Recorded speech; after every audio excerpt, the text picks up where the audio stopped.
So, hi mga kalamon. Magluto din karon og garlic buttered salmon. Ay, tres para sa atong panghapon. Og naasad ka diri ay salmon na paksiw, mga kalamon. So, wala na ko'y daghang chichiburiche nga gibutang dira talong og uban pa kung unsay naasa akong ref mo akong gibutang. So, natay kamatis mga kalamon. Ang bukog kamatis kay sayang man pud na malata. O, diba? Pruta salmon karon mga kalamon. Pahuway sa ka sa babi. So, kaning garlic buttered salmon mga kalamon para ni kay Joseph o kaning paksiw na salmon is mine. So, dinner, panihapon is ready mga kalamon. We have here garlic buttered salmon and paksiw na salmon, and of course, yung aking broccoli og 2 days na adobo. Hantod karon pa jud na hurot.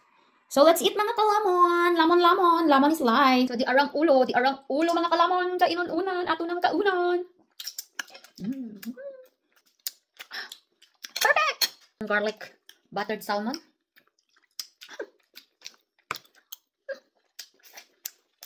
Lemon is life.